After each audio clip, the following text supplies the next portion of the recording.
Rich, thank you very much, and welcome everyone. Super Tuesday continues right here. We are in Knoxville, Tennessee, the Food City Center. Texas and Tennessee. Volunteers and Longhorns each lose their opener. In conference, you have to protect your home turf. West Virginia just did. Jimmy Dykes, should be a good one here again.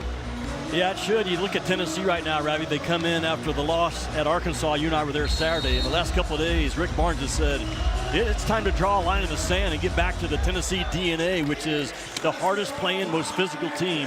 They will be challenged tonight by a very good offensive team in the Texas Longhorns. All right, we'll focus on number 8, Texas, the big guy, Vocatitis, who just won that tip, 7 feet, and he is averaging almost 20 a game over his last 3.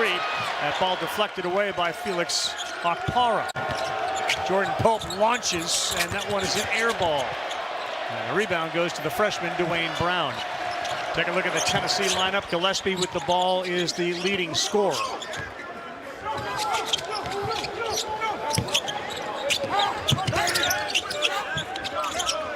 Nate Ament is the spectacular freshman, the highest rated freshman and recruit they've ever had. He just had a turnover, and that led to a layup that was missed off the back iron by Dalen Swain. Brown to the hole. We know this about Dwayne Brown. He's all about effort. Freshman gets the start tonight. And he brings a ruggedness and a toughness and a physicality that Rick Barnes is desperately searching for in his team right now. Well, I focus on number 3 in the middle of that lineup. Dalen Swain off a game in which he had 34 points, 14 rebounds. Nice touch for the 7-footer after absorbing the body blow. I'm a big fan of Vocatitis. He's all of 7 feet and 250, and he comes for a fight, and then the basketball game breaks out. But he is a load, talking about 8 in burnt orange. That is a throw away by Ament. So Ament, a couple of turnovers early in this game. Well, Tennessee right now, this is the team that's trying to find their identity, but it all starts with Tennessee's ability to hammer that ball around the rim, Ravi. In the half-court transition, that is point 1, 2, and 3 for Tennessee coming in. Mentioned how highly recruited Ament was. It has certainly been a struggle for him early this season and early in this game as well. As Vocatitis and Okpara locked up, that's going to be a foul on the Volunteer center. So, Ravi, think about Vocatitis right there. He leads all of college basketball, Division I, drawing over 10 fouls per game. He's either getting fouled or he's fouling himself. He's a high-contact guy. Missed some time with a sprained ankle. Agitated a lot of Duke fans with his physical play in their game earlier this season. Double team in the corner. Swain get it picked away. Bishop Boswell running. Nate Ament through contact, lays it in off the window. Yeah, one of the more physical finishes we've seen from Nate Ament this year. A really good aggressive push by Bishop Boswell. Yeah, mighty good shooter. 5 in burnt orange. Titus has it, hard to the hole, denied by Ament. And once again, he goes hard to the basket and will pick up a foul and shoot 2. But we talked about it Saturday. You don't have to be physical, but you have to play physical. And Nate Ament is starting to learn that. I love the downhill push by Bishop Boswell, but man, right into the chest by Nate Ament. Really well done. And then watch the very next possession. Boy, that's 2 long-arm dudes right there in front of the rim, Okpara and Nate Ament. Tennessee, they're just outside the top 10 right now, Ravi. Defensive efficiency, they live inside the top 5 the last 5 years. That's where they have to get back to being and find their identity. One of the issues for Rick Barnes' team so far this season has been free throw shooting, and in particular, Ament in the last game that the Volunteers played, just 5 of 11. And he made his first one, and the crowd recognized the significance of free throws being made. Knocked them both down. It's interesting because they were a very good free throw shooting team during the month of November, but December and January, the past 6, they have bottomed out. Empty points left on the floor because of it. A good start for Ament. He's got 4, and you're waiting for that breakout game. Tremont Mark penetrates. That's another rip here. Gillespie, 1-on-2. Mark already has a foul. He will not attempt to pick up another. Why did Gillespie get the foul, or get the turnover? He set hard in that gap, and he attacked the ball with 2 hands, not a one-handed reach.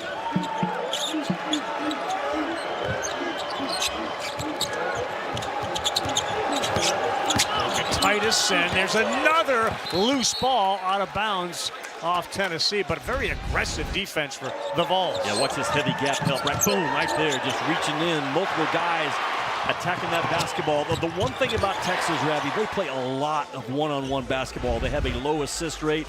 You've got to guard yours tonight if you're Rick Barnes and the Tennessee Volunteers. 6-0 run, a couple of turnovers have contributed to that for Tennessee. Heidi will fire up a long one and find the net. He's got a stroke, does he not? Sure does. 37 of his 52 shots on the year from three. Only 6 free throw attempts. Make him bounce it. Shooting over 50% is Heidi. Long shot, long rebound. And turnover that's deflected out of bounds off the fingers of Gillespie.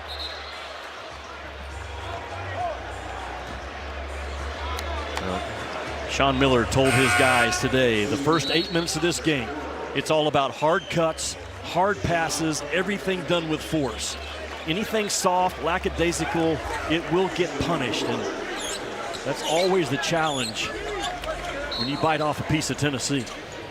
A lot of success with Xavier in Arizona. Thought he'd be at Xavier for a long time, and then his Texas job opened up, and he couldn't pass it up. Swain, difficult move, and he got caught up in no man's land. Another turnover for Texas. Well, when you have more turnovers than shot attempts to start a game, that is not good news.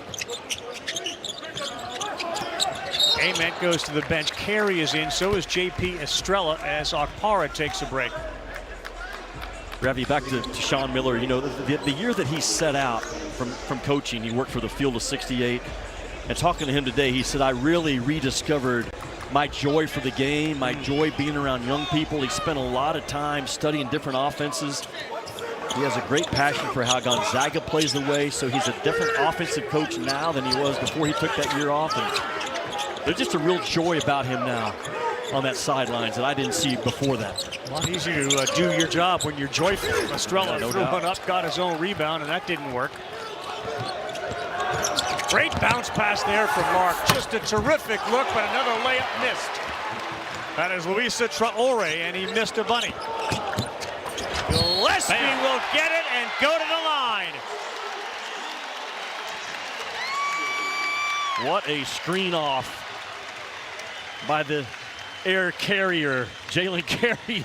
Because if that ball's being brought up the floor by Gillespie, watch Carey on the inside. He's going to get a steal right here.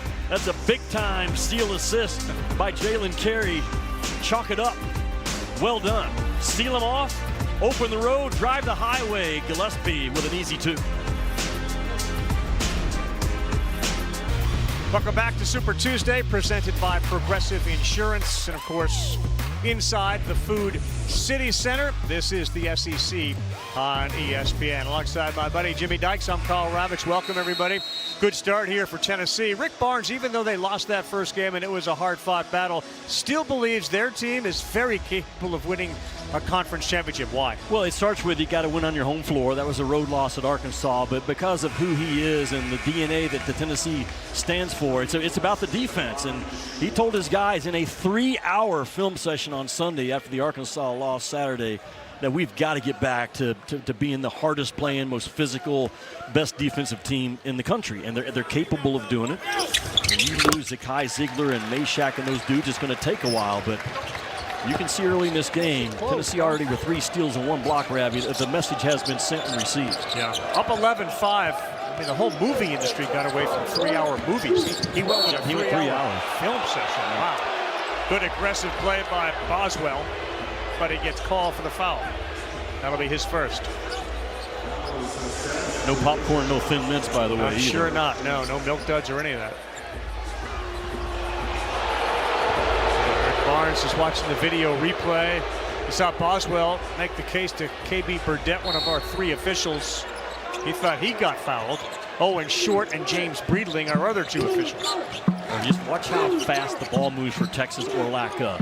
You got to pass hard, you got to cut hard, you got to screen hard. Nothing will be given to you tonight on this floor. Bounce pass down low, nearly lost. And another layup that is missed by Traore, and that one will fall in for Mark, I should say. But what an effort by Tremont Mark. Second chance bucket. Yeah, you've got to win those 50-50 balls if you're Texas in this building tonight. And that was a loose ball rebound, and Tremont Mark he's got a nose to score with basketball. Not the best defender in the league, but this is a guy that is an absolute star to pull up 15-footer, and scores know how to find the ball with energy, and that kind of sums up his game. Given that foul was called on J.P. Estrella. Mark, of course, has been around with Arkansas. He was a star for Houston. Yeah. On a team that had a bunch of stars. The free throw is no good, and Estrella rips it in traffic. He was on that Final Four team in Houston as a freshman. And helped get him there. Yeah. And when Shed and Sasser went out, he took over that game for Sampson. That is an unbelievable effort by Gillespie not to have it be a backcourt. You've got to have hard ball pressure on Tennessee in this game, and Texas has not been great at it up until tonight. They were there as Estrella picks it up, and Swain wins that battle. Here's Mark. He's got company with him, but he lays it up and in. Is there grease on the ball? What are we doing both ways? Just careless, lackadaisical with the leather. Big body on big body. Carey opts to throw it out. Gillespie, the team's leading scorer, gets it to Boswell. Carey, so strong, no good, and the rebound ripped. Yeah, good positional defense, though, right, by Traore. Just like that, the three ball puts Texas on top. They shoot the ball with a lot of confidence and a lot of freedom, especially in transition. They're making right at 8 threes a game at 34%, but they are at their best with those transition looks. Well, Estrella will try his top of the key, no good. Out of bounds off the Vols, and down on the ground, it looks like it is Amari Evans. May have gotten hit in the face on this rebound. Score off your defense if you're Texas before Tennessee gets you in a half-court game. What do? They come up with a rip. And Tremont Mark with a long arm reach at the finish. And then followed up by a transition three. Push it, man. Bring that defense off that side third and let it fly if you're Silman Wilcher. 40% three-point shooter is Wilcher on the year. Wilcher played for Rick Pitino, of course. Kind of a surprise that he actually left. But this style fits Wilcher. Yeah. They like to get up and down. Kendall Weaver into the game now, acting as the point guard for the Longhorns. Important not to foul Texas, right? They're number 2 in the nation with a free throw rate at 52%. That's a high rate they get fouled at. Good hands by Ament. That leads to a turnover. Troy Henderson is into the game now. Didn't get any minutes. Barnes regretted that in the game against Arkansas. So he will get some playing time here at point guard, and he has the ball now. Yeah, he's been a low turnover guy in the minutes that he's gotten. Ament passed up one that was open, dribbled into a turnover. A sloppy start from hold on to the ball perspective. Both of them. Yeah.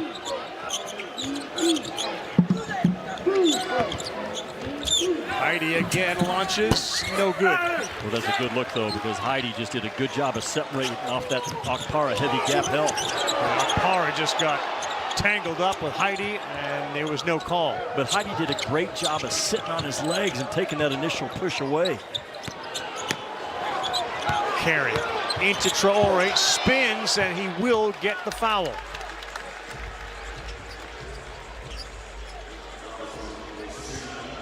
Amari Evans for Tennessee has gotten a lot of playing time because this dude's got a big will. And he takes it, that's friendly fire. Bishop Boswell comes flying in right across the bridge of the nose of Amari Evans, who I think will be the next great defender we talk about under Rick Barnes. He has certainly earned his playing time and the respect of the entire staff and team. The way Evans has come on, just a freshman out of Pittsburgh. He scored 15 against GW. He didn't miss a shot. 7 of 7 in the last game. Yeah. He's just got to talk about Amari Evans still on the end of the bench. He's got a way about him. Plays without fear and reckless. He's got a dazed look in his eye right now. Wow, that's big, right, for Tennessee. Jalen Carey. Free and amen too to start the game. Something that did not happen against Arkansas. 13, 12, 12, 30 to go. It's interesting, Rick Barnes showed Carey and I think a couple other guys, so you can actually fit your body through the rim. Like mentally as a shooter, You have to understand that. So that call came from out near half court from James Breedling, but here you go, Jimmy. Well, today, this is what you can actually fit 2 balls through the rim, Ravi, at the same time. So it's the same mental picture that Rick Barnes showed his guys earlier this week. Like, that rim is twice as big as a basketball. It kind of opens your eyes up a little bit, and in an odd way, it gives you some confidence as a shooter. But there's what I'm talking about through November. Man, they were outstanding, but, man, it has dropped since then. But maybe that visual. And it looks like so far so good, right? With Carey and Nate Amen. No doubt about it. Okpara picks up his 2nd foul, Jimmy. Visual learning works at any age. Yeah. Wiltshire again, that's way too strong. Vokatitis has it with 10 on the shot clock. Mark steps into one, that's too strong. Another offensive rebound by the Longhorns.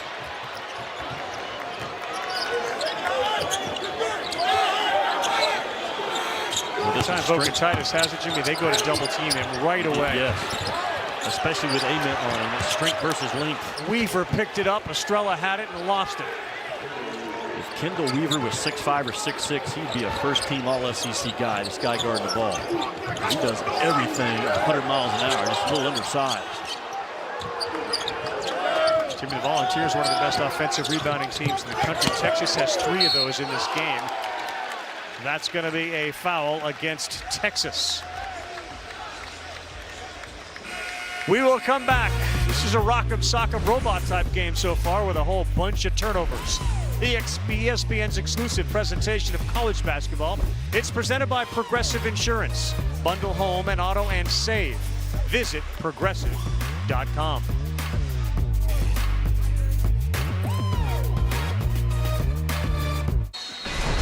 Dalen Swain on Saturday was a truckload. He had 34 points, Ravi, 14 rebounds in that loss to Mississippi State. But this is a guy that is the leading scorer on the year so far, and he's got to show up on the road.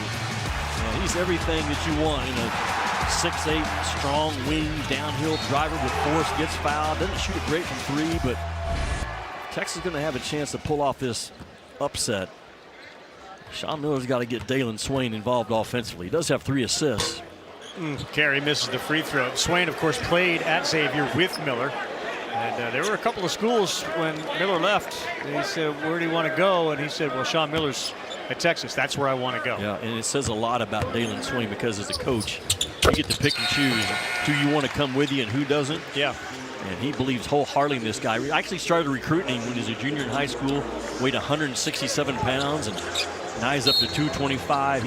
If he wants to continue his pro career, because they're all pros right now, he's got to become a three-point shooter. So the pro career starts in college. It does now. I hear you. Yeah.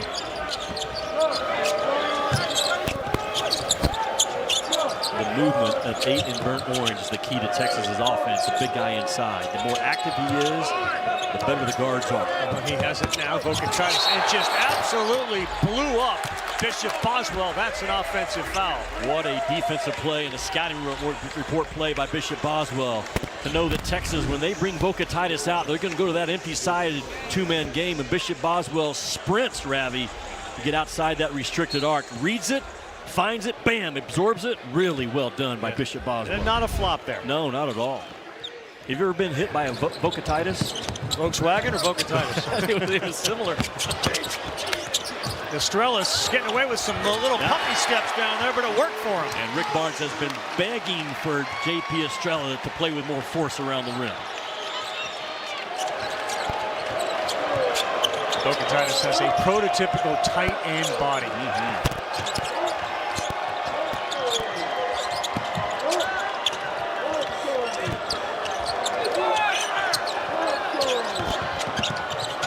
Pulp floater, no good. Vokatitis was held by Estrella, so he couldn't get off the ground. And Gillespie coast to coast. Wow. Mark not interested in picking up a foul. Ravi, he scored at the timeline with that separation speed. Take a look at it maybe when we come back. Bam, explosive.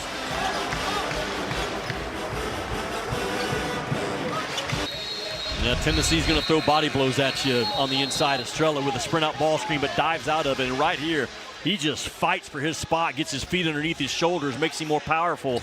Watch the separation speed by Gillespie right here, boom. Even with the orange jerseys, out in front of the burnt orange jersey. That's an explosive play by Gillespie. The hot hands of Tennessee's defense continuing to force turnovers in this game. Now, if you're Tremont Mark and you have one foul, he's had a couple of opportunities to try to block it, and he hasn't. Is there a point where you say it's okay to get your second? There is, and Tremont Mark has got to grow defensively. He comes out of that Kelvin Sampson Houston defense. He should understand it, but teams pick on him, and they will continue in SEC play.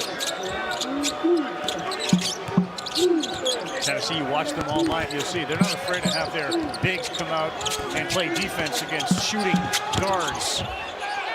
Boswell was there defensively, but that's a swaying three from the corner. That was tremendous offense by Texas. A little bit of hammer action maybe on that backside, drive that baseline with a purpose. Not easy to get that look against Tennessee. Estrella's got about 5 or 6 inches against Heidi down low. Gillespie's long one, rattles around and in. That's the first 3 of the night for the Vols. He leads Tennessee, his 39th three-point make on the year. Titus, he has not had a one-on-one defender yet. He is double, triple teamed, and he missed that one. Gillespie, that's the Brown body that helped that, and that's a heck of a shot. Again, it's those just road graders that Rick Barnes runs right down the middle of the floor to the rim. Those are screen assists. Weaver grabbed by Ament. That's going to be a foul. You've heard me call these Gortok screens because Marcin Gortok did it for John Wall with the Washington Wizards and made it famous, but you just run your big and seal off and open it up, and that's exactly what's happened a couple of times early in this game for the team in white. Gillespie's got the last 7 points.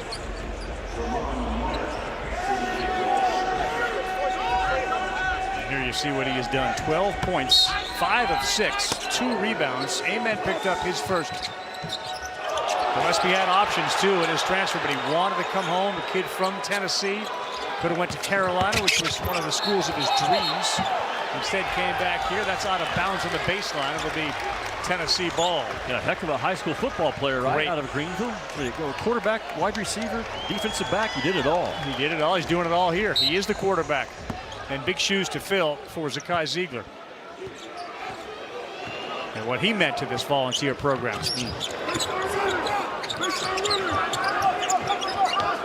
Well, the good news is Evans is back in the game after knocking the kisser. Brown with a flush. Good pass.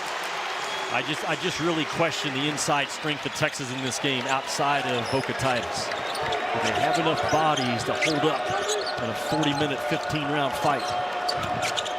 Tennessee's made their last 5 field goal attempts.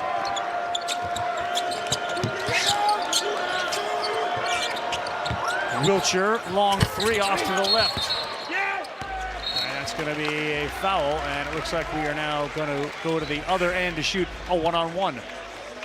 Boca Titus, that's big, Jimmy, now picks up his second, and they can ill afford that. Well, those are the fouls that Sean Miller is trying to erase out of his program. And those are reaching fouls, just late to the play fouls, and Boca Titus is too important. Again, he leads the country in drawing fouls, but he's probably in the top 10 in fouls committed per 40 minutes. And Cody is in the game. Boca Titus will take a seat.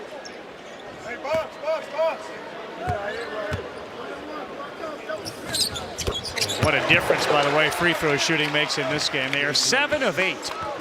ESPN2 SEC men's basketball doubleheader tomorrow. Otega Owe and Kentucky. Man, are they searching. They host Mark Mitchell in Missouri at 7 Eastern time. And then 13th ranked Alabama takes on the undefeated Vanderbilt Commodores. They hope to have Duke Miles back for that game. I think Vanderbilt's the real deal. The bigger games in the SEC tomorrow night. Vanderbilt and Bama. I was a little concerned today with Otega Owe. The press conference saying we've got to get and pay more attention to the scouting report and take it more seriously. Like, where are we? It's January. Yeah. You're still learning that part of it? Wiltshire at the shot clock buzzer, can't get it to go, and a rebound by Boswell, who seems to embrace a 15-round fight.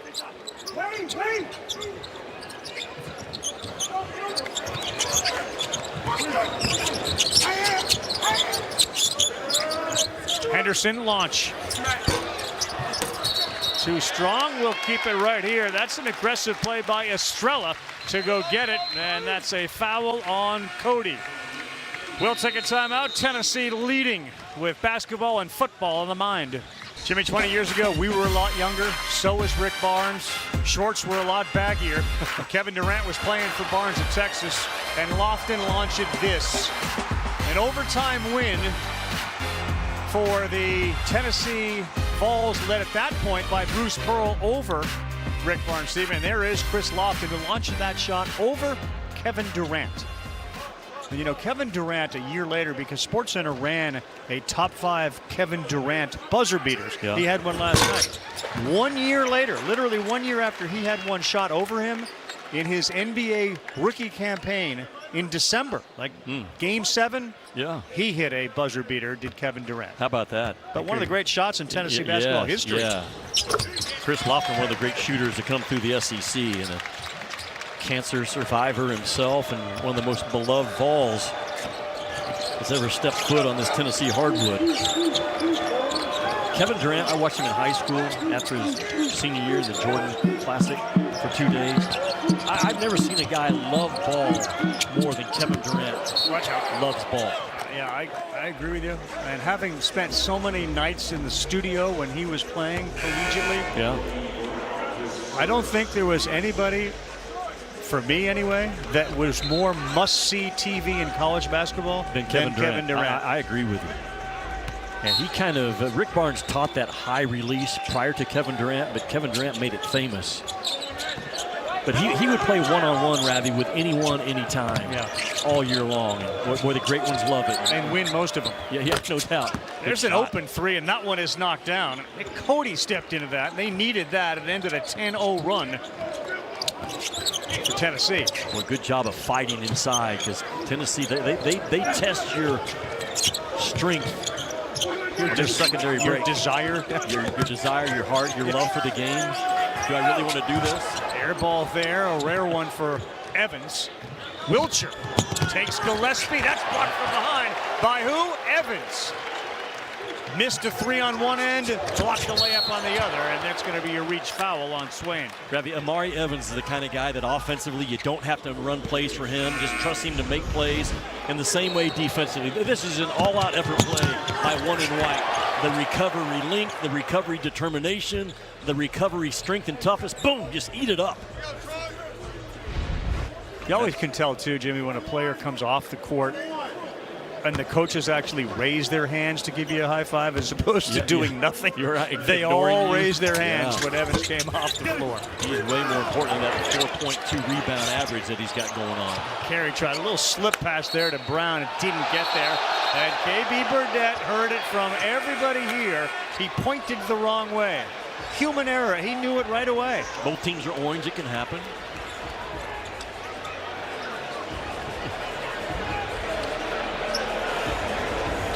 Rick Barnes, the last 2 days, his voice has been quiet. He's been fighting a bad case of something on medication, but his assistant, Ravi, has been the only voice. He was the only voice today in the shoot-around, which is uncommon. Just the things that you have to maneuver and work through as a head coach.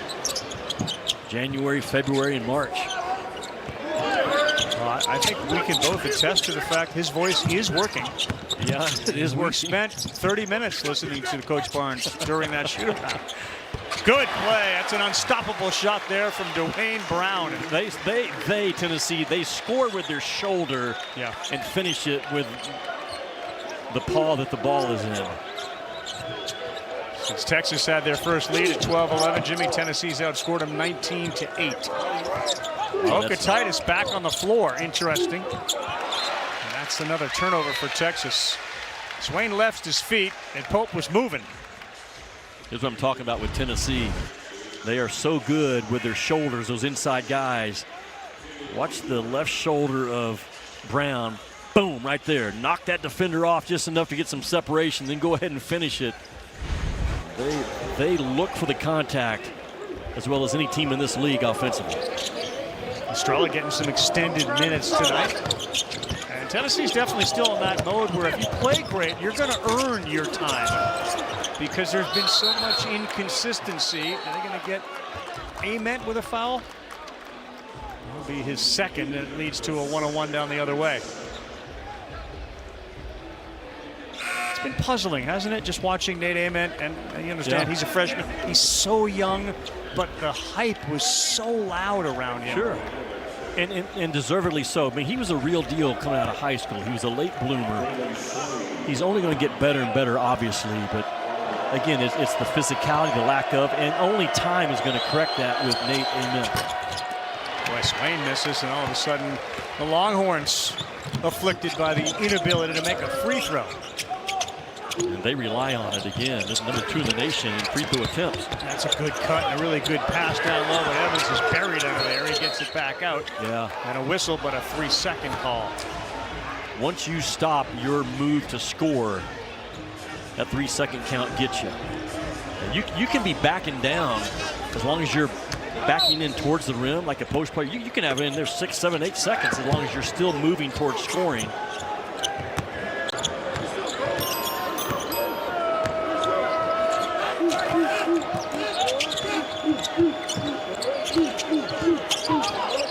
Every time he touches it, they run a guard over, and Vokatitis picks up the foul on Boswell. That'll be the second on Bishop Boswell.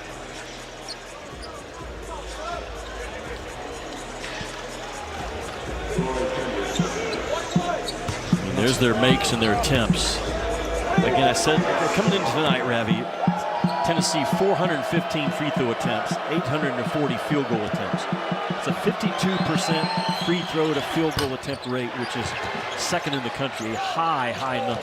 They got to make their free throws though tonight. They are missing a bunch of them. They need to look at my little demo where the 2 balls can go through at the same time. Visual reminders. Vokatitis may have got away with a push-off, put it on the ground, lays it up and in. He is a bull down there. I love his game. He's only a sophomore, and he's all up 250. He and Carey are having an absolute war down low. Vokatitis to the ground. Carey tries to draw a foul on him, and he will. Yeah. Well, that's a tough call if you're Sean Miller. It felt like Vokatitis was trying to go straight up as much as he can.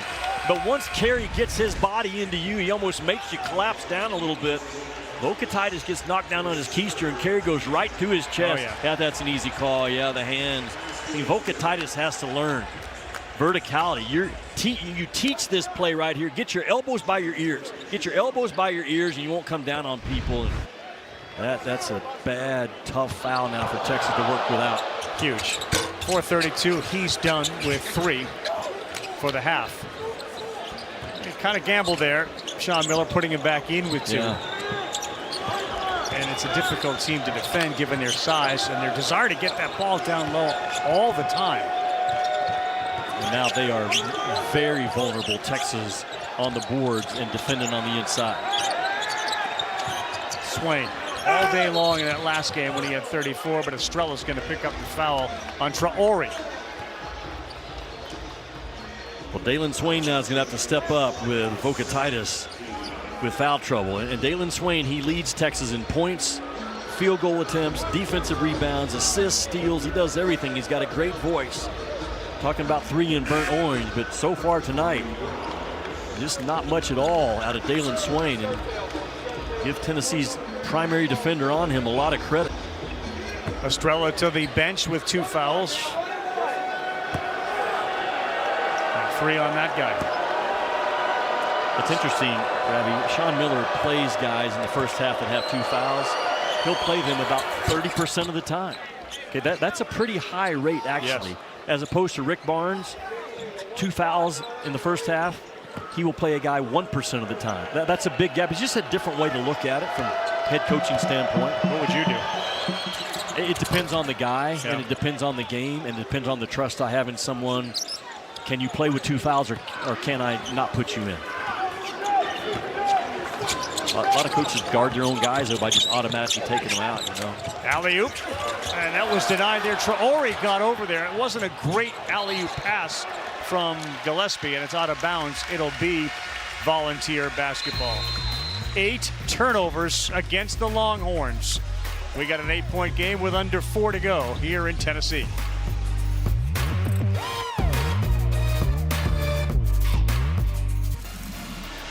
Hi, Phil. Coach, thank you very much. Your points in the paint, to Coach's point, 20-10 in favor of Tennessee. And you got all that size underneath there. It's a huge advantage. As you take a look at our game summary, Gillespie with a dozen. Texas has gone cold. They're without their big man. Bocatitis with 3 fouls. Jimmy Dice, Carl Ravitch here at the Food City Center. The SEC season underway. That'll be first zone look by Texas in this ball game. Come out of that timeout.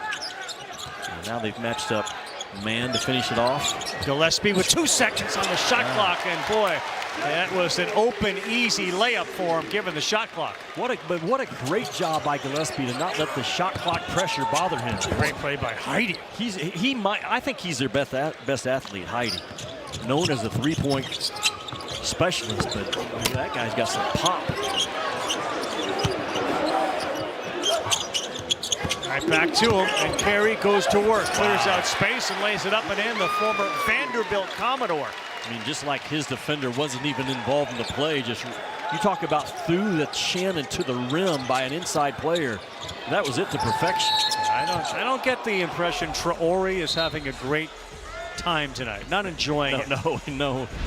He's not. Again, Tennessee at times they will make you question, do I really love the game or not? Because then this is one of those plays just right through you, man. Just barrels you out of the way. Jalen Carey's got so much potential about him. He's like a Mike Tyson heavyweight fighter, man.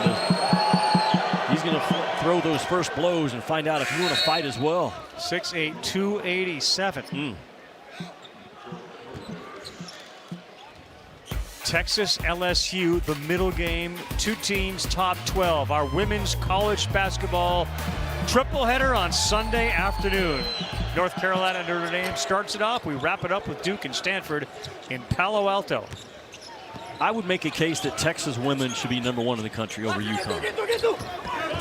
And I say that because they have 2 top 5 wins. UConn doesn't have any. They both have the same number of top 25 wins. And Vic Schaefer's got it. Madison Booker and Rory Harmon. That combo. Carey, no. You disagree. Yeah, I would counter it with UConn doesn't play anybody. And I don't mean they don't schedule anybody. The conference that they play in is they're not going to be pushed. Not competitive. No, they're going to win by an average of 30. Yeah. And it's like watching a professional women's team. I mean, they are that deep. Yeah. And they can score, and they have tremendous size. They're strong. It's a really fun, enjoyable team to watch, unless you're the opponent. No fun. No doubt. Yeah. Baylor women got a big win over the weekend at Iowa State. Leah Scott, Iowa State was undefeated at the time, Ravi, and a little middle ball screen. Audie Crooks, as good as she is offensively, couldn't come up and cover. One more goes down in the women's game, no longer undefeated. Men's side tonight, Jimmy, kind of a statement for Florida in their win against Georgia. And Brown shows his strength and more points in the paint for Tennessee. That middle third and those hard rolls by Tennessee, right? They put so much pressure on the rim, Tennessee does, with multiple guys that can roll and finish. And another turnover. How many times have they made a pass when either Pope or someone else has left? Just rattled. That middle ball screen, watch Dwayne Brown right there. Now, first of all, his rear end is pointing, this is where I want the ball to go. But instead, they're going to set this screen, and you watch it run. Boom, Gillespie comes right off where the rear is pointing, but it's all about getting Dwayne Brown downhill. But it starts with him setting a big-time physical screen with a proper angle saying, I want the ball coming this direction. Gillespie shoots it as high as anybody, and he knocks down another 3. He's got 15.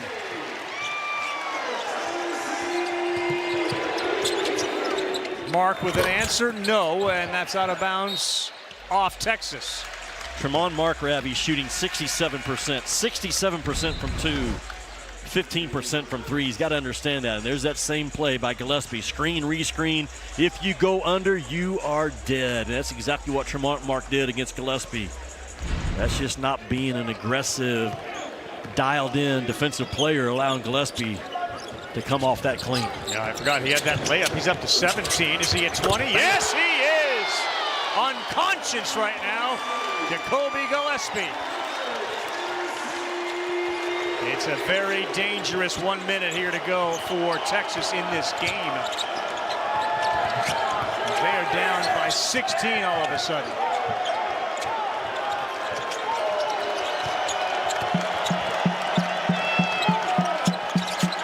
Inside the defense. Yeah, 5 on the shot clock. Too strong, long rebound. Swain picks it up. And he threw it away, but it's deflected off Gillespie, so no backcourt.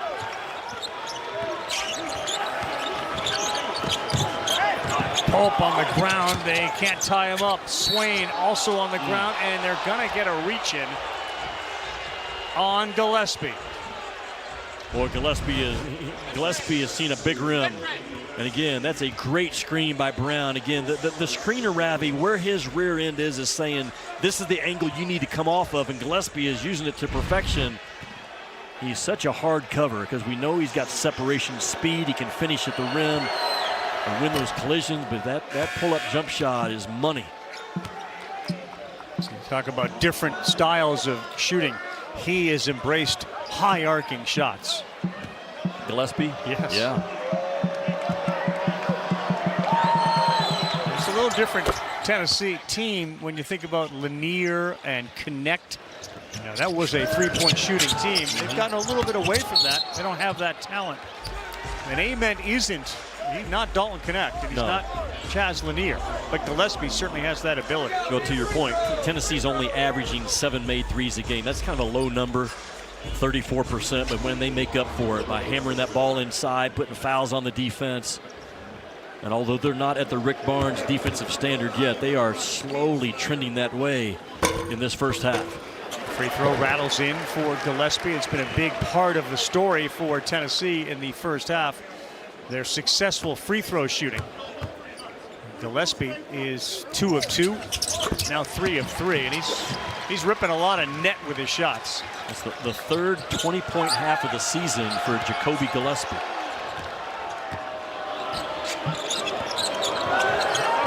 They're 11 of 15 from the stripe. Much more like early in the season than where they have been recently.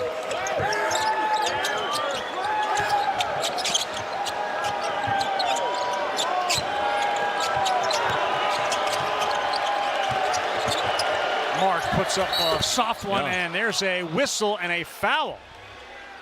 He is as good as anybody in this league in that pull-up elbow jump shot, Tremont Mark, and you cannot let him get to that spot. When you get clipped on a screen up top, that gap help has to be there and take number 12 away from that elbow area. Knocks down that free throw, and with 11 seconds, Tennessee will take a timeout to talk about the play they want to set up. Gillespie's got 22. Can he add to it in the last 11.6 when we come back?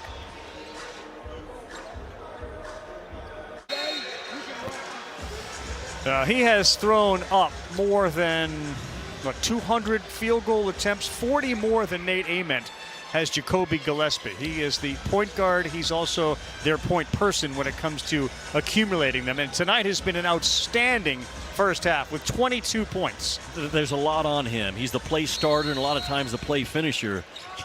8 made field goals ties his season high for a half. He also did it against Rutgers earlier this year. Got to get it off. There you go. 2 seconds and too strong. Tip up and in. That'll count.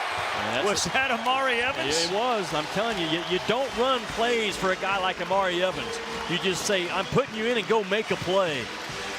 And he is slowly changing the DNA and the toughness Amari Evans is of Tennessee. Man, what a half by Jacoby Gillespie, right? One of the great stars from Greenville, Tennessee. Sure was. 22 points on 8 of 10 shooting, and a couple of them went to the roof at the Food City Center. 3 ball, splash. And when the lane opened up, he drove right on home. We got our halftime report coming up. It is all Vols.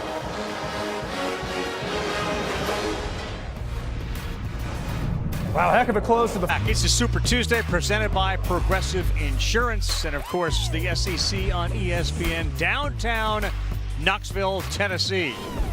And here at the Food City Center. Like that marquee right there, they have lit up the scoreboard. 48 in the first half, and they have held Texas to 33 points. Jimmy Dykes and Carl Ravitch back alongside. Points in the paint were one-sided. They scored 13 points off of 9 turnovers, and they dominated 37-22 to end the half, did Tennessee. Yeah, they were outstanding, Tennessee was, especially the last 10 minutes. I think they only had 2 turnovers as well. And they've made their free throws. They 11 out of 15 from the free throw stripe. So it's hard to say it's a get-right game, but, man, it was a get-right half for Tennessee coming off that loss at Arkansas. Jacoby Gillespie playing like an all-SEC guard. He has done everything. He's a play starter, a play finisher. One guy that likes 9 o'clock local starts is Jacoby Gillespie because he has been all energy and dialed in. He has been phenomenal working off that middle ball screen with poise, patience, knowing exactly what he wants to do and when he wants to do it. And Jacoby Gillespie with his third 20-point half of this season. 22 points in the half for Gillespie. And again, part of that story on the alley-oop to start, Ament will get fouled as Gillespie threw it up there against a much shorter defender in Swain. Right away, they go to the free throw line. Swain picks up his second. Vokatitis is back in. He plays with 3 fouls, and obviously with him on the bench, Tennessee's mindset became very one-focused, which was get the ball inside. Yeah. So if you're Sean Miller, you're coaching right now, thinking, I've got to get a good 5 or 6 minutes without Vokatitis picking up his 4th. And if you're Nate Ament, you got to start seeing that big rim from that free throw line. 1 of 2 for Ament. He had 4 in the first half. Jordan Pope was held without a point in the first half. He averages 13 a game.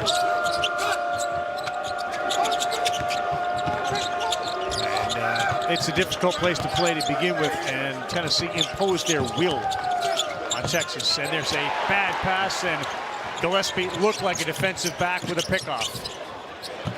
Give and let go, and a 3 that drops from Boswell. Boswell is leading Tennessee this year, Ravi, percentage-wise. 10 out of 18, 56% coming in. Doesn't take a lot of them, but, man, it looks good coming off that wrist. Not the start Sean Miller wanted to the second half at all. Doesn't get much easier for Texas. They go to Alabama Saturday, and then they have Vanderbilt at home. I mean, that's a gauntlet when you start on the road at Tennessee. Vokatitis, a turnover. Ament able to corral.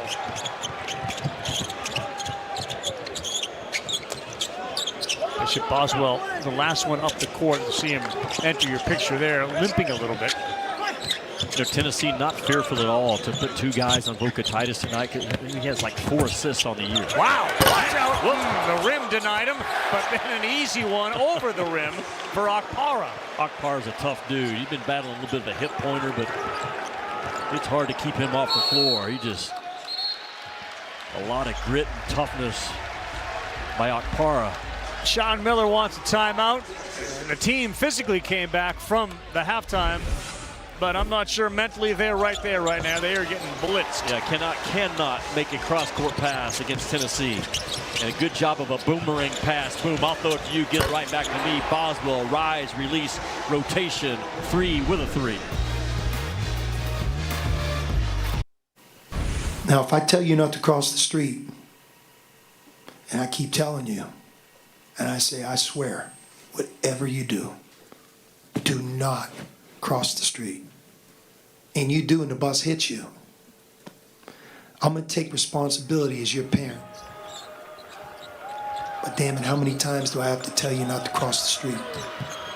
We got some of that going on. Yeah, message has been sent, and the message hasn't been received with the litany of mistakes consistently that Texas has made, which has led Sean Miller to that comment. Heidi, good ball fake with the pass that freed up an open 3, couldn't get it to go, and Mark lost it out of bounds. So, Ravi, think about Sean Miller as a player, was a tough son of a gun at Pitt and took great value in playing contact basketball, pressure on the ball, fighting for everything you have on the floor, and his team's just not playing like he sees the game. He's going to do some great things at Texas, but this team so far has not embraced everything that Sean Miller stands for. Tennessee continues to play bully ball, and that was Brown who laid it up and over the rim.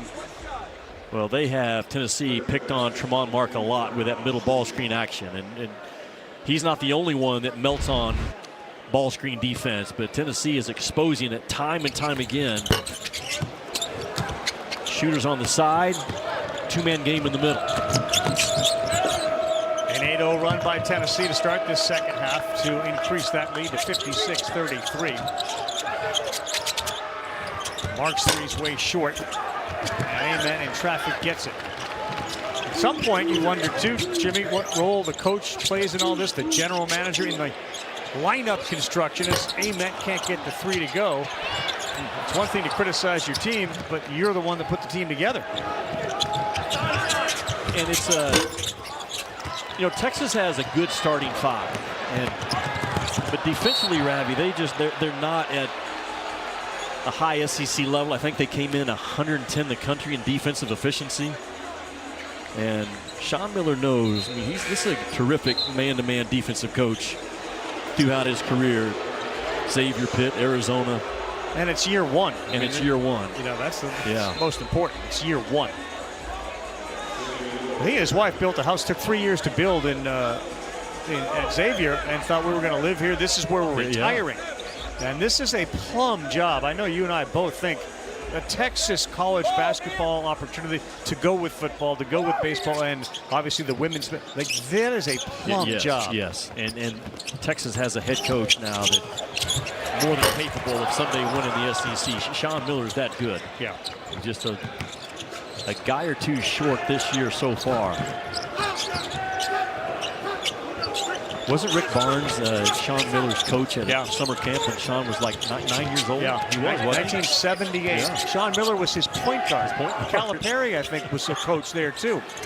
And he helped Barnes win the camp championship as a point guard as an 8 or 9 year old. Yeah, and I think that probably gave him some momentum, Sean Miller, to be a guest on the Johnny Carson show where he went on and did all the ball handling. He was a little kid. Yeah, I think most of our generation remember Tiger Woods going on the late night show with his ability to hit a golf ball. Well, Miller did that beforehand and showed his dribbling acumen. Yeah.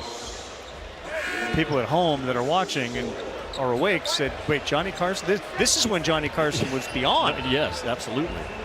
Fourth foul on Vocatitis.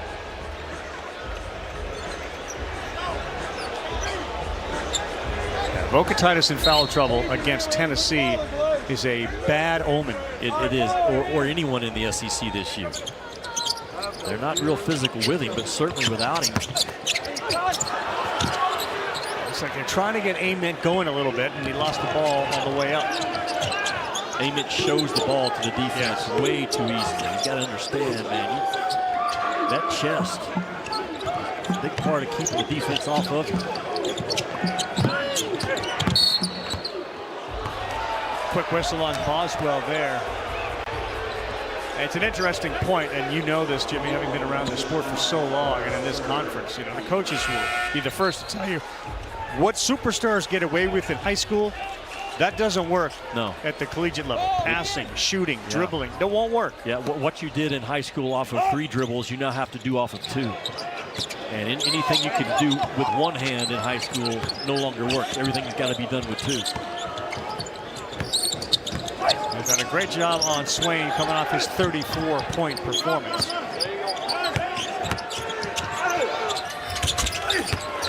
Well, great defense by Estrella to get his chest right into that offensive player without fouling. Just sucked up that airspace.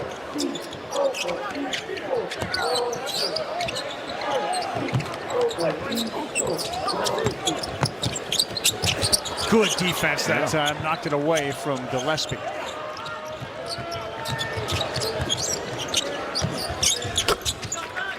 Wilcher in front of his own bench pops it in.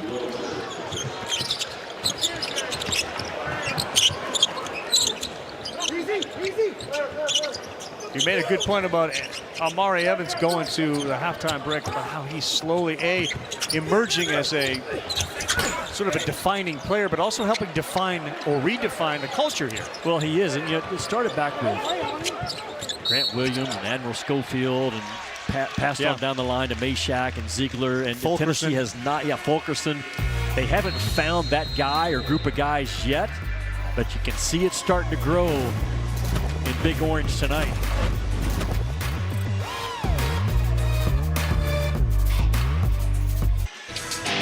Well, Rick Barnes is the winningest coach at Texas. 17 years he was there, from 98 to 2015. Led some of the greatest players in the history of Texas basketball.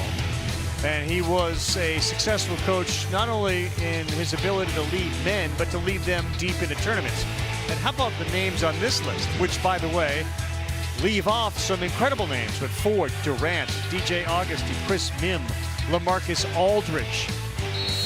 It's like a Fab Five. They had Fab 10s and 12s with the way he did it. He's not only the active all-time winningest coach in Texas, he's the active winningest coach at Tennessee as well. What, 16 NCAAs for Rick Barnes in 17 years at Texas. They got a little... 3 seconds, Jimmy. He's going to have to launch an alley-oop, and he found Estrella. That's a good pass. And a good play call by you. But Texas basketball has not been at the level they were since Rick Barnes left. Sean Miller's a guy that can get it back going, but Rick Barnes still has great love and appreciation for Austin. A lot of friends there, that Texas campus. Got family that still lives there. You know, and I played at Arkansas. Texas was our bitter rival. Yeah.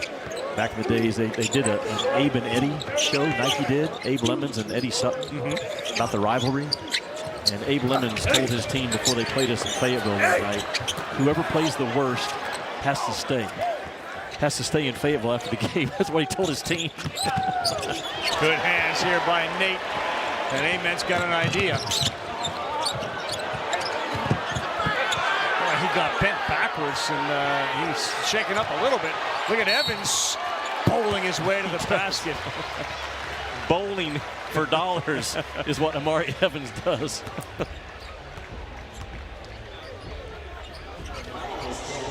Third foul on Traore. Mississippi State at Kentucky. There's no numbers next to either of those schools as far as rankings go. The bigger story, of course, is the fact that Kentucky isn't there. Mark Pope, too. I mean, it's amazing. You follow the SEC, whether it's Cal talking about the portal or NIL, it's Sean Miller talking about buses, or it's Mark Pope giving some type of post-game commentary. They become very viral because of the impact that they have, and Pope's commentary has been at least received in Kentucky as a bit confusing at times. Yeah, I think that describes it well for the fan base right now. And I think they have Missouri at home tomorrow night and Mississippi State. It's a Kentucky program that is pretty well known, a $22 million roster this year. That, like I said before, anyone right now can go buy players, but you can't buy a team, and a team has to fit. You got to go through adversity and understand who you are and have an identity and complete buy-in and trust and togetherness. And Kentucky right now has zero identity, Ravi. That's a problem when you've already gotten to conference play and you're not sure who you are as a team. Josh Hubbard against Texas on Saturday. 38 points. Took him 31 shots to get it, but good for him. He got off 31 shots for a 5'10 guard. I'm a big fan of Josh Hubbard at Mississippi State. Number 3 on Ament. He's an easy guy to root for. It's Hubbard. But stick with the conference and the conversation around him. A lot of folks were wondering how legitimate is Georgia and how legitimate is Vanderbilt. Vanderbilt's still unbeaten at 14-0. Georgia got run tonight. And their big guy was thrown out of that game for throwing a high elbow against Ruben Chinyalu. That really changed the complexion of the game. Like Tennessee, Florida is massive inside. And if you lose your power guy like they did, well, you're likely putting yourself in a bad spot, and it showed. No doubt you are. I'm a believer in Vanderbilt, Ravi. I had them down at the Battle for Atlantis this year. They won 3 in a row. And those guards, Duke Miles, Tyler Tanner, Tyler Nickel, the inside game of McLaughlin. Just there's a lot of good pieces. Mark Byington is as good of a ball coach as there is in this league now. And That game tomorrow night will go a long ways, I think, in determining the SEC regular season title. No one would have thought that in the summer. Alabama at Vanderbilt. That's his shot. Is it a competitive game to allow Vanderbilt to stay in that belief for you, or do they need to win that game? I think they need to win it. Do you? Well, Nate Oates made a comment today that Vanderbilt hasn't played a really, really tough schedule, and he's not wrong in saying that, but I just think Vanderbilt on both ends of the floor is the real deal. You know, Nebraska and the Big Ten's kind of in the same way right now. They're undefeated. Still people trying to figure out, are they really that good or not? And I think there's a lot of that going on tomorrow night in that Alabama-Vanderbilt game towards Vanderbilt. Gillespie threw one up from 33 feet away. Couldn't get it to go, but they do grab that offensive rebound. The lead is just 15 now. Boswell to the paint. Boy, Wilcher thought he got all ball, but our official, James Breedling, said he got him on the arm. And that'll be the second on Wilcher. Hey, get into it early in the second half for Sean Miller. It's to show the fight, and that, you know, you don't realistically think you're going to come back and win, but you want to show some fight, and they're doing that right now. Well, Sean Miller today at shoot-around he had everything dialed in as a head coach. It was his voice and his voice only. And you can just hear, I was talking with him afterwards, the intensity and the fight and the passion and the coach's voice. You can understand how he sees the game and how he wants it played. And there's the vision for Texas basketball is crystal clear from his mind to his voice and his expectations. And they will eventually get there. But the fight factor is the first thing you want to establish your first year as a head coach.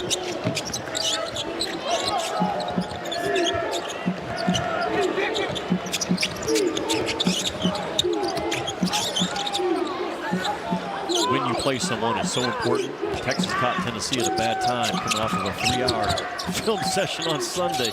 Right to the face, yeah. Weaver got his elbow up. I think they're going to call that, Jimmy, on, is it Boswell or Gillespie that's down? I believe it's Boswell that's down, but just depends on that. They will take a look at this anytime there's contact in that head and neck area. That offensive player is responsible for his elbows as he comes through. Are those elbows underneath or were they out? That's what we'll look at. Call on the floor was a cylinder foul, meaning watch how tight Boswell is there when he got that glancing blow from Weaver. Yeah, the call on the floor is a cylinder foul, so they'll look at it. Easy for me to say cylinder foul and glancing blow. Ole Miss, Chambliss. Phenomenal play, hard to guard as a quarterback for Ole Miss. Yeah, he sure is. I'm all in with Ole Miss. Lane Kiffin leaves and Coach Golding steps up. Those guys buy in, and I won't be shocked at all if Ole Miss wins that game. There's Chambliss. He was terrific when he's not against Georgia. Yeah, he's phenomenal. To come back from behind like they did. And you got to contain him. Miami's defense is terrific. Speaking of a hard hit, this was judged as it's called a cylinder foul initially, and then they go and look at it in the monitor and they stick with it because that offensive player, Ravi, is making a normal basketball move. His elbows weren't out of position at all, so the onus is actually on the defender. It's a tough call to go against you if you're Bishop Boswell, but it was the right call. Yeah. Wilcher, that's really good hustle. A game that's still in the balance with 11:24 to go. Good hustle by Wilcher. You got to take a look at the shot clock.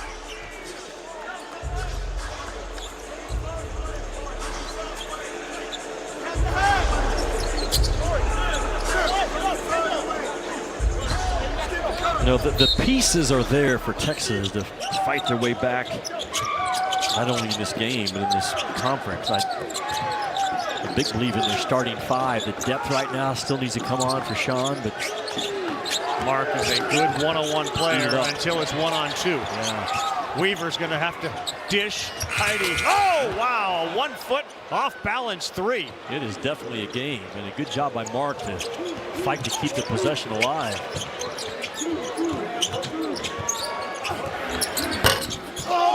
Henderson, no. Akpara, and it's out of bounds off of Tennessee, and I'm not sure that's the shot that Rick Barnes wanted from Troy Henderson. Well, we're going to know by the next substitution whether it was or not. That's talking about by Mark and Weaver to come out of there with that ball and find Heidi hiding in that corner. I like the punch back right now by Texas. Have to. They got things going against them. They got some foul trouble going on. Tennessee has kind of lulled themselves to sleep a little bit. Well, a building that's usually loud and it's very quiet has been all night long since they jumped out to that lead. But the crowd may have to get engaged. And they're a 3 away from this being a 10-point game. Mark steps into one, knocks it down. It's 10. And the pressure all of a sudden comes right back into this building. And Texas are going to go zone, and Sean Miller doing everything he can as a coach to flip this game. Texas has hit 6 of their last 7. Tennessee, 1 of their last 9. It has confused Tennessee. Not getting into any offense. They went zone to man. Alley-oop. Good one that time. Gillespie learned how to throw it this summer. The first time he did, he threw it over the backboard. He did not feel shot clock pressure in the first half as a shooter and didn't feel shot clock pressure as a passer. And here is the crowd.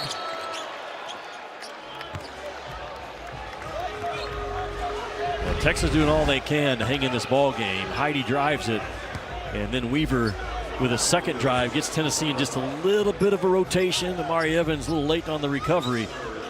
What a pass by Gillespie with that shot clock winding down. Okpara just sitting in that dunker spot. Always a threat in that Rick Barnes half-court offense. There's an art to that, Jimmy. There throwing is. that lob pass, learning how to do it. You know what? Good shooters are normally good lob passers. You got to have a touch. Rocher hard to the hole, no good, and it was then deflected by Okpara to a Gillespie move. He got fouled. He'll go to the free throw line to shoot 2. That was another one of those Roadrunner. I see a lane, I'm going for it. I like your Roadrunner description. He has shown that a couple of times in this game. Gillespie, just that extra downshift gear and separation. Tennessee's in the bonus now. Texas 7 fouls, and that was the 3rd on Heidi. But Tennessee came in struggling mightily from the free throw line in the last 6 games. Tonight they're a little bit better, 68%, 15 for 22. We talked about in the first half, Rick Barnes showed a couple of them that how big that rim actually is, and just think about it as a shooter. And to my point earlier today, 2 basketballs actually fit through the rim at the same time. And it's amazing sometimes, Ravi, when you can take a guy that's struggling and just kind of give him a mental picture of how big that rim is. And Tennessee shooting better tonight. What, 17 for 24, something like that? That was good height, though. I mean, you were right up there at the rim. It's a lot easier. No, it's not easy to hang that long in the air. But to put 2 in at once is easier than shooting a free throw. Yeah. He did a good job with that. Miller's going to call a timeout to talk about his team has fought back. And it's a 65-51 game with still 9 minutes and 31 seconds to go here. You mentioned Rick Barnes, too. Not only when you told him I just showed this video of 2 basketballs going through, what did he say he did to show his team? He put Jalen Carey through a hoop. Is that what he said? Yeah. Jalen Carey's 287 pounds. If Jalen Carey can fit through a hoop, why can't we not make a basketball go through a hoop at a higher level from the free throw line? But well, the things you do as a coach when things are struggling and going sideways, you get a little creative. Yeah. Hey, Ravi, great news. Our buddy Jaden Bailey. I remember well, yes. Back at the Kentucky-Gonzaga game, high school basketball player in just outside of Nashville, has lost his left arm to cancer. He's 16 years old, legitimately plays for his high school team with one arm. I was texting with him last night how he's doing. He's had to step away from basketball, I think, the last couple of weeks because the cancer has spread to his stomach. Well, he had an operation today, and he texted me just about 20 minutes ago and said the operation went really well. I'm home resting now. So, Jaden, I hope you're watching, buddy. I know there's a lot of people still in the basketball world that keep you in their prayers every night for recovery. And I said it a month ago about you, and I'll say it again. There's not a more courageous guy in all of basketball right now than our buddy Jaden Bailey. Yeah, with an amazing spirit. Yeah.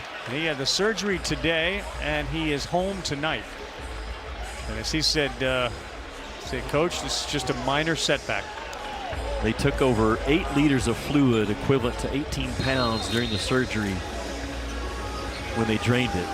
And he's sleeping well right now, in quite a bit of pain, but overall the procedure went well, and we will continue to check in with our buddy Jaden Bailey. Texas took their last time out. And of course, his relationship with Kentucky was on display when we saw him with Coach Bob. He and Otega Owe have a real nice relationship. Yeah, they do.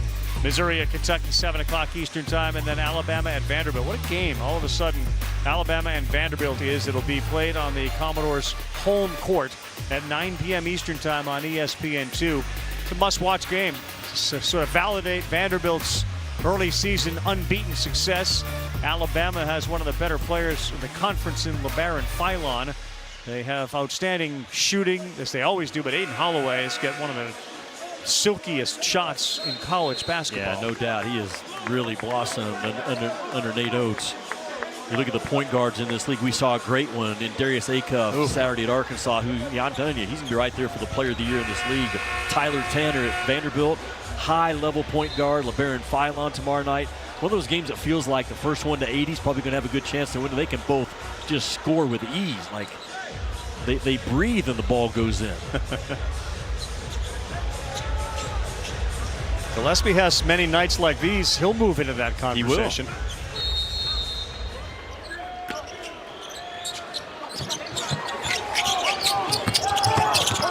They come out of break, had a plan. They had Mark one-on-one, and he was 1-on-3, and he lost it. He had nowhere to go. It's a soft drive, and soft gets punished in this league every night. Amen got his man up in the air, and he will have a chance for 3. It feels like, Jimmy, you can see the emphasis on trying to get this kid going.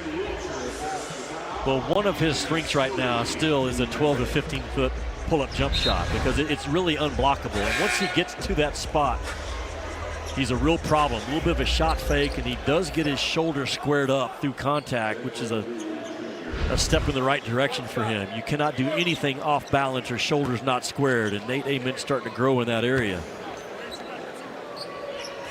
Such a great kid. Talked about it Saturday. His family's all about the right things. Yeah. They're all behind Rick Barnes. There's no fight back at him right now. Dad was a terrific basketball player in college. Mom is from Rwanda. They've been there a few times visiting family. He was incredibly overwhelmed and impressed by his mother's work ethic growing up, which he continues to show today in honor of her. Yeah, he has a real, as the family does overall, a real heart for that home country, and involved with a lot of give back, time and resources, and different things. Rick Barnes loves coaching Nate Ament. He goes to the bench, 9 minutes to go. He's got 4 fouls. But I think realistically, if Tennessee's going to be a conference champion or battle for an NCAA championship, Nate Ament is going to be a different player by then, and they need him to be. Yeah. Ravi, the last out of bounds timeout. What's Sean Miller's reaction here? I mean, Tremont Mark has nowhere to go. It's not a forceful drive, and that throw of the towel kind of sums up how he went about the shoot around today. He knows how the game's supposed to be played in the SEC as a player coming out of the Big East, coaching in the Big East, and he just doesn't have everybody quite on board yet. Another miss, we all get free Chick-fil-A tonight. Nope.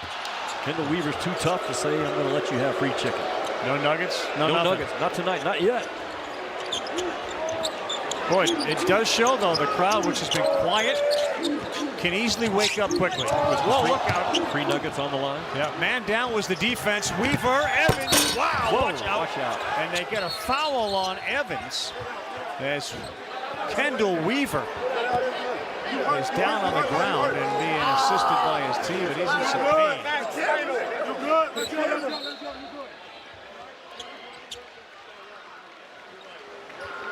Well, that's obviously great news. There's not a tougher dude in this league than Kendall Weaver.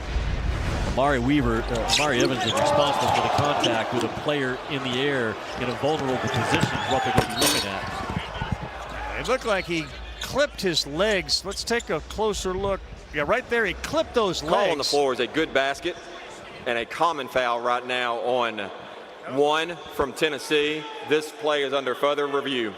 Ravi, it's a common foul on the floor, but they're going to look at it to possibly escalate. There's been an emphasis the last couple of years to protect vulnerable guys in the air. That's exactly what Kendall Weaver was. Once he leaves the ground, I think that's probably going to get upgraded to an F1. You've got to protect those guys that are in a vulnerable spot. Nothing intentional at all. Actually, Amari's trying to avoid the contact, but he's still responsible for what his body does to that airborne shooter. Yeah, and you can see his legs make contact with Weaver's while he's obviously up in the air, which sent him off balance and tumbling to the ground.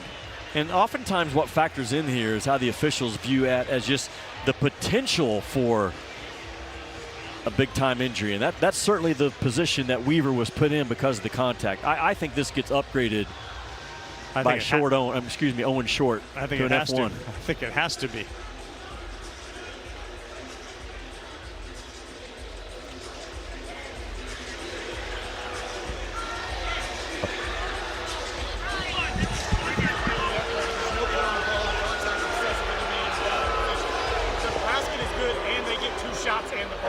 The common foul on one from Tennessee has been upgraded to a flagrant one foul.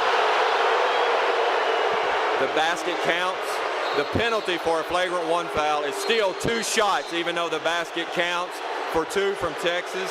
They will get the ball on the baseline for a throw-in with 20 on the shot clock. Unnecessary under the airborne shooter. That's the right call. It's not popular, and I love KB Burdett raising his voice as the crowd continued to boo. He had to overcome it, but that is the right call. And you're responsible for those airborne shooters these days as a defender because of the risk of injury. Not a popular call in Knoxville, but that absolutely is the right call by this crew. And I think it's important where the crowd, I believe, has the reaction they have. The word flagrant generally would imply sort of a violent, vicious act. Right. There was none of that. As you said, he may have been trying to get out of his way. Yeah, but under the basketball rules, he makes contact with a guy that's in the air. It's a flagrant foul. Yeah, absolutely. You put him in harm's way, and just the risk of injury, it's written in the rule book like that, is what you're judging right now. And I tell you, that's a big play in this game right now with plenty of time left. 2 free throws, both made by Weaver, and the basket made by Weaver, and the ball now, and Gillespie got it. He will lay it up and in and go down. They were looking for, of course, the crowd is a foul on that play. It wasn't called. But a wake-up call. The Chick-fil-A woke them up. Then they were re-woken up by the flagrant. They were. And then Gillespie with a steal and a layup.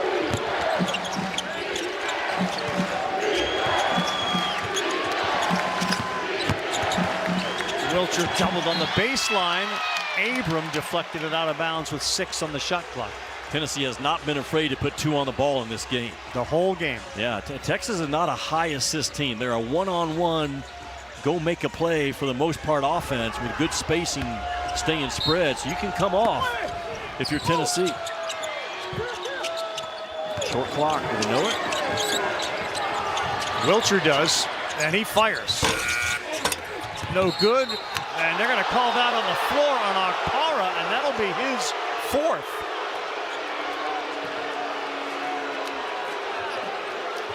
There has been fight from the Longhorns. No doubt.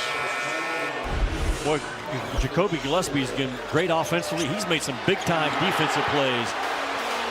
Sean Miller's just shaking his head. We get back in the game and look at our foot and shoot it. Texas is showing some fight back, but their issue right now is Tennessee, what they're doing around that rim. 40 points in the paint, Ravi, and then Tennessee's also got 25 points off a turnover. They just jackhammer you, man. Just pound away, multiple guys diving out of ball screens, physical, coming downhill with force. And that's Rick Barnes' offense, and they are the #1 offensive rebounding team in the country, Tennessee is, because they constantly have 2 guys around that rim when shots are taken. And they just deliver body blow after body blow and wear folks down. 40-18 is a huge advantage in the paint.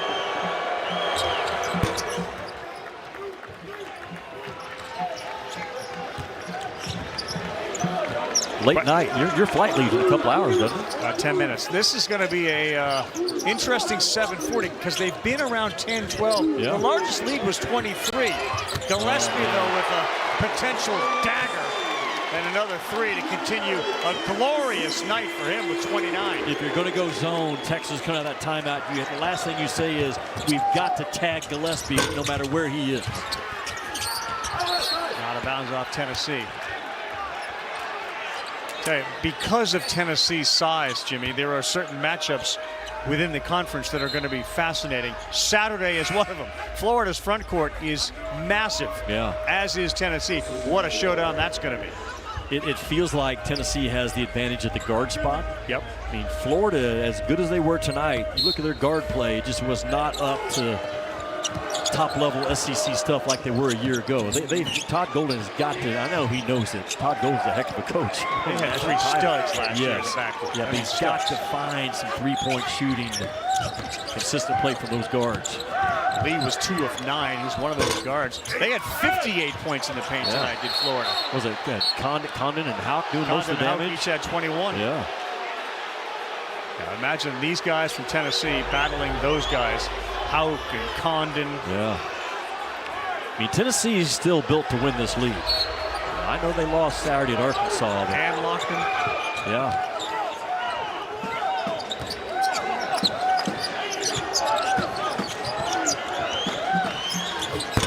Mark an inch, and he took advantage of it. Buried a 3.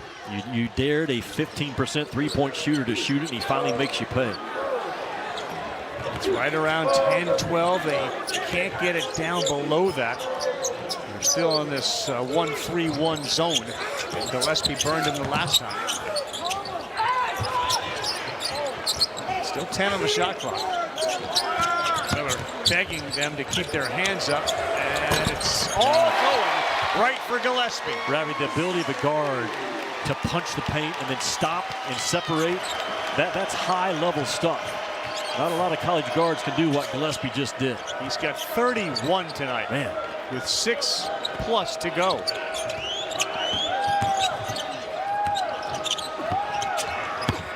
Traore. They're going to get the foul this time on Evans. So think about the night Gillespie's having. Josh Hubbard, 38 points on Saturday, is the most by an SEC player this year. Gillespie's got a chance with 31. That's what I'm talking about. Grab a piece of the paint, put the brakes on, and pivot that pressure off of you. Man, the efficiency of those numbers right there. Crazy. 11 out of 15. Wow. All right, said Evans. It's Amari Abram, 77, who picked up the foul. That's his second. Traore's free throw is good. Yeah, I said earlier, Tremont Mark, a 15% three-point shooter. He's only made 15 threes coming in tonight. I misspoke, but that's not the strength of his game. But you dare a guy to shoot, and Mark just rose up and clipped one in. They're doing all of this without Vocatitis. Yeah.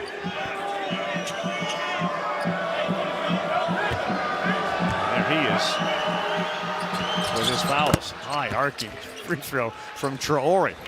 As high as a Gillespie 3. Yeah, Sean going to stay zone. He's going to go back to his man. He's going to trust his man right now. He has been clamoring for his guys to have ball pressure. Carey missed the first, missed the second, kept alive by Estrella, and he got hit there by Weaver with an elbow up high. That's the type of play that the staff has been begging Estrella to show more of. Yeah, no doubt. I mean, that was a determination rebound by J.P. Estrella, who's got all kinds of talent.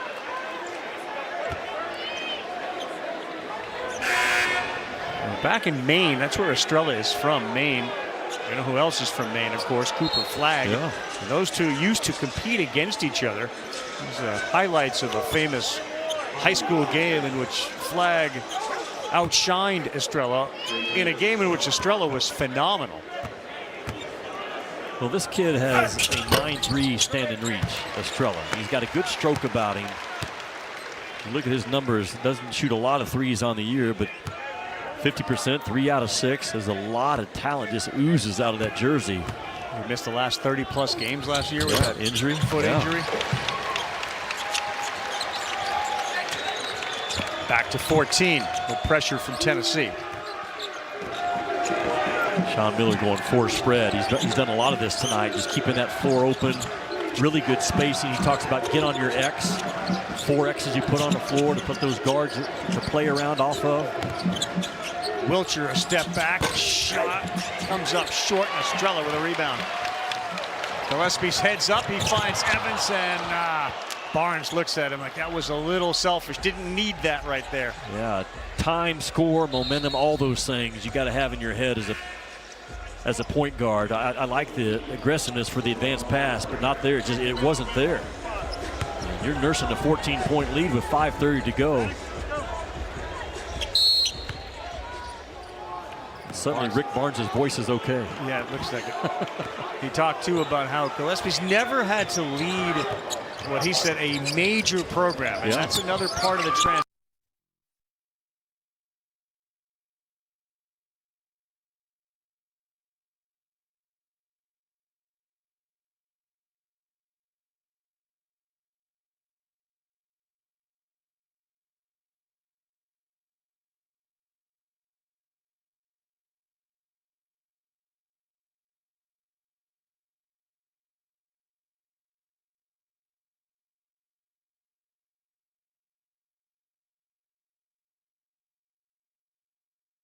Three-point shooter in the corner. They go to a 2-man game, and a really good find and feed by Evans to Carey. And they make you work through the defense this time by Abram. Pass it. Estrella, back-to-back dunks. I wasn't sure he saw him.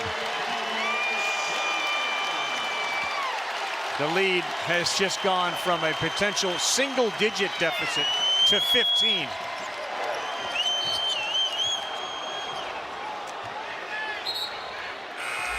Rick Barnes, in spite of the lead and the 2 good offensive possessions, frustrated by the foul that Abram just committed. Well, Tennessee, though, they have forced a lot of turnovers tonight with their defense. They've been really good with the hot hands. There's that empty side 2-man game that Evans and Carey execute. Those bigs for Tennessee are so well drilled with their footwork and their eyes finding the ball.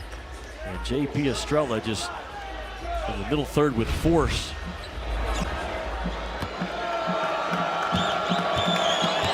Estrella's got 11 points to go with 5 rebounds. And a few folks here with 4+ to go, starting to head for the exits. This game was very much in doubt just 30 seconds ago, Jimmy. Yeah.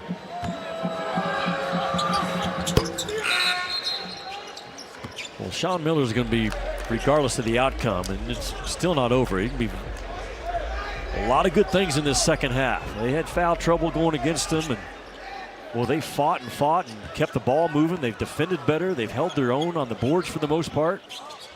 Anthony McDermott, 33 into the game for Texas. Wilcher out of the game. Carey, oh boy, truckload. He just knocked Weaver to the ground. They call that on Weaver. It's the insult to injury. After they blow the whistle, you think, is that a charge? Did I draw a charge? Yes, he did. To me, it just wasn't called that way. They called a block. But, Ravi, I illustrated in the first half that middle ball screen by Tennessee has been on point tonight because the screener's coming up for Tennessee, being very physical, but they're setting it at the perfect angle. The backside of the screener is telling the offensive player which direction you need to come and what angle you need to come downhill, and Tennessee's been very good at it tonight.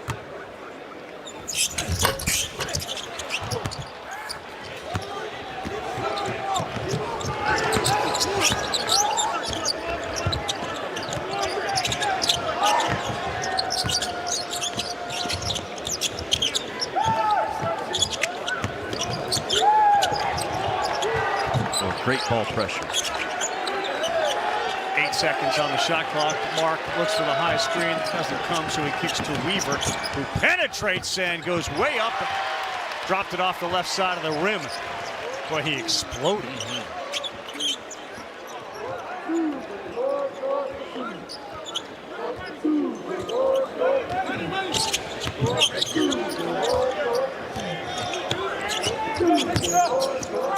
We talked about the SEC this year. Just 5 teams now in the top 25, but it's still.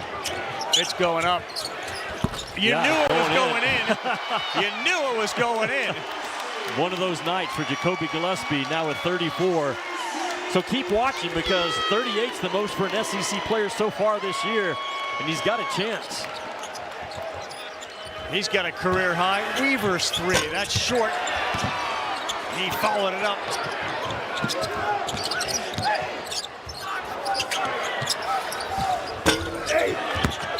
Out of bounds off Estrella. Will take a timeout. Tonight it is Jacoby Gillespie's world, and we are all living in it.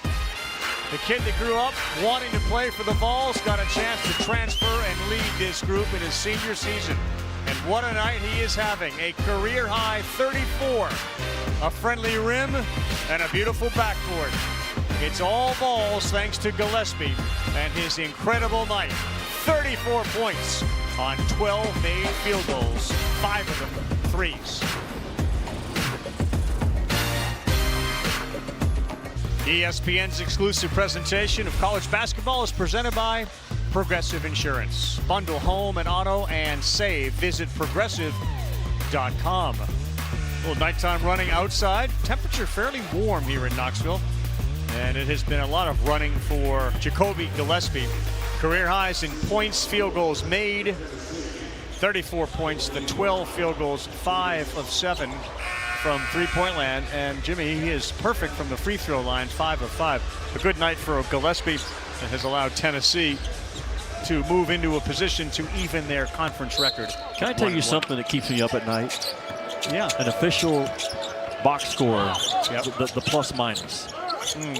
Tonight, Jacoby Gillespie has 34 points, 5 assists, 2 turnovers. He's plus 17. Right. Nate Ament, he's 2 out of 3, 8 points. He's plus 22. How can Nate Ament be plus 5 more than Jacoby Gillespie in this game? That's not a shot at Nate Ament. That's a shot at the plus minus system. That it's flawed in hockey. I think it's flawed in most sports. And tonight is a great example of it. Let's dive into the hockey conversation. How is it flawed in hockey? What's your opinion on that? But because our producer in my ear said it's flawed in hockey. That's how I know. But are you kidding me? Gillespie has 34 points. He's plus 17. Other guys have 8, and he's plus 22. Akara, bodies up in the air, and it's out of bounds, and it will go the other way. That's why I never look at the plus minus on a box I'm taking score. that. I don't want you to bring that home tonight because you'll be up all night. But I'm bothered by it. That's what I mean. Don't look at it. The SEC race is still wide open, Ravi. You and I talked about it Saturday. That game tomorrow night, Vanderbilt and Alabama is going to go, I think, a long ways towards determining who's going to be in those top 3 or 4. That's a big game early in the season, but Tennessee is still built to win it. Arkansas is built to win it. Watch me. Florida can get back in it the way they play. Alabama certainly. Vanderbilt. The league, Arkansas. The league doesn't have those top 10 or 12 teams that other leagues have right now. The Big 12 has 4 inside the top 10, which is ridiculous, like the SEC last year. This can be very well balanced. It's a dogfight. Seems like every night in this league. You agree? No, well, certainly there are games that are intriguing because the level of competition is close. No.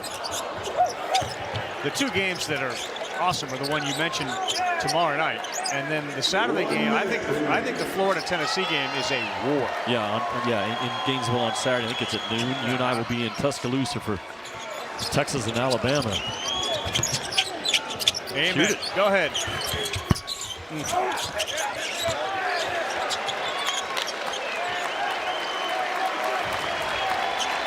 Gillespie deserves to get off one more. And maybe get fouled to match Hubbard's 38. Yeah, that would be it. He wants to, and it comes up just short. The last 22 seconds will wind down here at the Food City Center. And it was a get-right game for Tennessee. They played better defense. They got the ball inside, and of course, their point guard shined. You and I know Rick Barnes well enough to know that if they have a 3-hour film session after a loss on Sunday, they're going to be on edge to start the next game. And that's exactly what Tennessee was. Just really good, complete game. And Texas did some good things in the second half, but Tennessee's showing you tonight, they're starting to figure out that Tennessee DNA, ID, the toughest playing, hardest playing defensive team in the league that they've been over the years. And a good get-right game. 5 wins in a row for Rick Barnes over his former team, Texas. He adds to his already most ever wins by a Tennessee coach. The final score, 85-71 on a most memorable night for Jacoby Gillespie. Career high, 34 points, leads the way. And one of those issues, the free throw shooting, 21 of 29, 72%. For Jimmy Dykes, I'm Carl Ravitch, our entire crew. We send it back to the studio. Zubin, Seth, Norm Roberts, College Basketball Live.